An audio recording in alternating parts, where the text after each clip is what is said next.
नमस्कार दोस्तों, हमारी आज की कहानी का नाम है मजबूरी। हे भगवान, आज फिर तूने मेरे टी शर्ट का एक कप तोड़ दिया। मेरे मायके का था, भैया ने कितने प्यार से मेरी सालगिरह पर दिया था। इसके पैसे तो मैं तेरी तनख्वाह से काटूंगी। गीता, सुन रही है ना तू? फर्श पर टूटे कप के टुकड़े देख कर वर्षा अपनी 45 वर्षीय कामवाली पर जोर से चिल्लाई। दीदी, वो गलती से हाथ से छूट गया, कहते हुए गीता की आंखों में आंसू आ गए। बस बस, ये सब तेरे बहाने हैं, अब जल्दी से समेट इन्हें, कहकर वो अपने बेडरूम में चली गई। गीता पिछले कई महीनों से ही वर्षा के यहाँ काम कर रही थी। 6 महीने पहले तक तो उसकी ज़िंदगी बड़े मज़े में कट रही थी।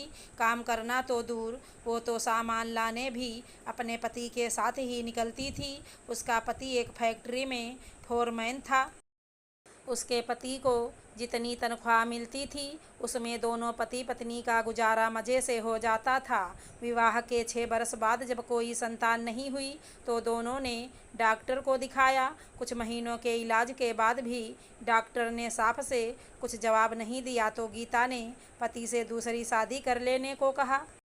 तब तो उसकी सास भी थी, पोते का मुंह तो वो भी देखना चाहती थी, लेकिन उसका पति नहीं माना। बोला, औलाद का सुख लिखा होगा तो तेरे साथ ही मिलेगा, वरना समझ लूँगा कि बुढ़ापे में औलाद से मिलने वाला सुख मेरी किस्मत में नहीं है। उसके इस फैसले के आगे तो गीता और उसकी सास चुप हो गए।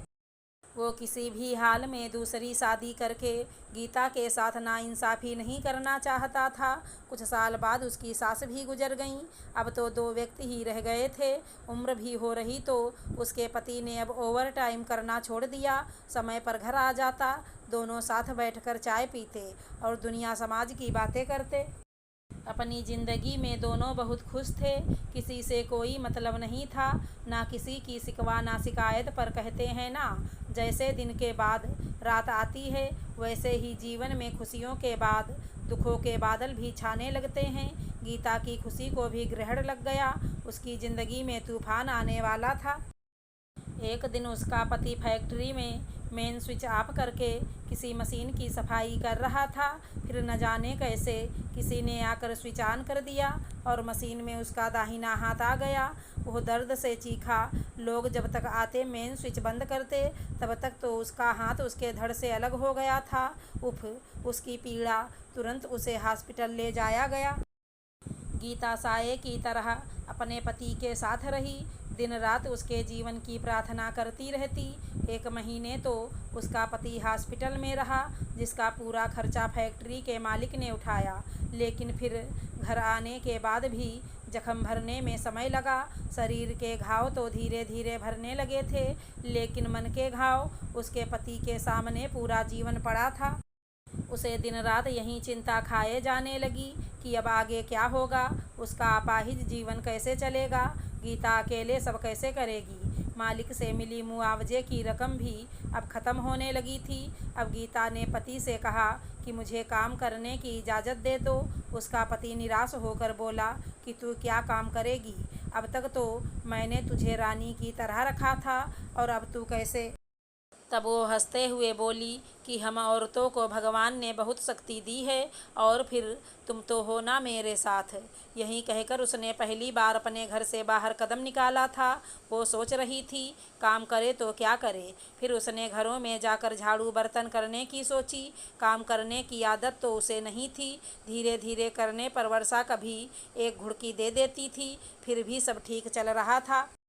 काम करके घर जाती तो पति मुस्कुराकर वैसे ही उसका स्वागत करता जैसे पहले वो किया करती थी, और तब उसकी सारी थकान दूर हो जाती थी। पिछले महीने उसे बुखार हो गया था तो 2 दिनों की छुट्टी लेने के बाद वो काम पर लौटी थी, लेकिन कमज़ोरी थी, जिसकी वजह से उसके हाथ से एक कांच का गिलास गिरकर टूट गया था। और अब ये कप।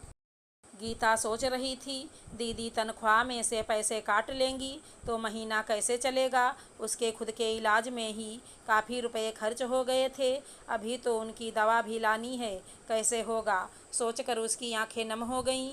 अपनी आंखों के कोरों को पोंछते हुए उसने कप के टुकड़ों को उठाया और सिंक में पड़े बाकी बर्तनों को वो धोने लगी।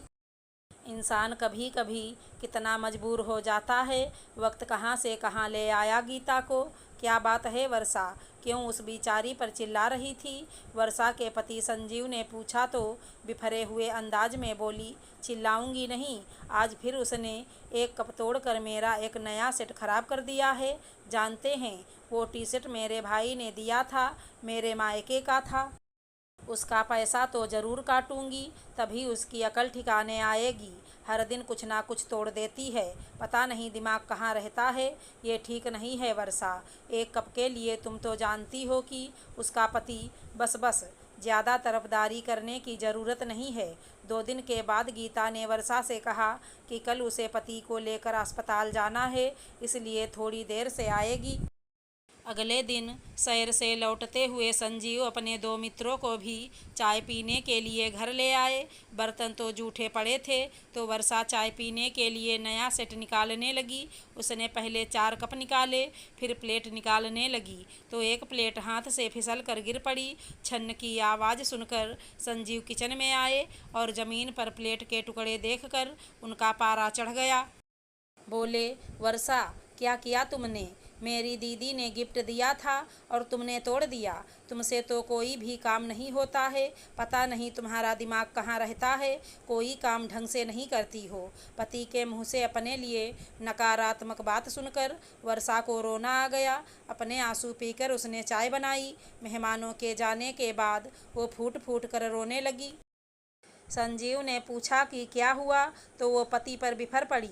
एक प्लेट के लिए कितना सुना डाला तुमने, ये भी न सोचा कि घर में मेहमान बैठे हैं, कम से कम मेहमानों का तो ख्याल कर लेते। अरे दीदी का दिया हुआ टी शर्ट था तो क्या हुआ, सेट फिर से आ जाएगा। यहीं तो मैं भी कह रहा हूँ वर्षा, मेरी जरा सी बात तुम्हें बुरी लगी तो जरा सोचो कि। सॉरी संजीव, सच में मैंने गीता के साथ बहुत बुरा किया है। कहते हुए उसने गीता को फ़ोन करके कहा, आज तू मत आना, अपने पति का अच्छे से चेकअप करा ले। नहीं दीदी, वो पैसे नहीं मिलेंगे तो चिंता मत कर, तुझे पूरी पगार दूंगी। हंसते हुए वर्षा बोली तो संजीव को आज अपनी पत्नी दया, स्नेह और प्यार की एक मूरत नजर आने लगी। वो भी पत्नी को देखकर मुस्कुराने लगा। गलती किसी से भी हो सकती है। अगर कोई चीज़ हमसे टूट जाएगी तो क्या हम उसका भुगतान करते हैं? नहीं ना। तो अगर हमारे घर के नौकरों से कोई गलती हो जाए तो उनकी सैलरी से ना काटें। हर किसी की कोई न कोई मजबूरी होती है काम करना, वरना दूसरों के घरों में बर्तन मांजना कौन चाहेगा। अगर हमारी कहानी पसंद आई हो तो चैनल को लाइक शेयर सब्सक्राइब करें। राधे राधे दोस्तों।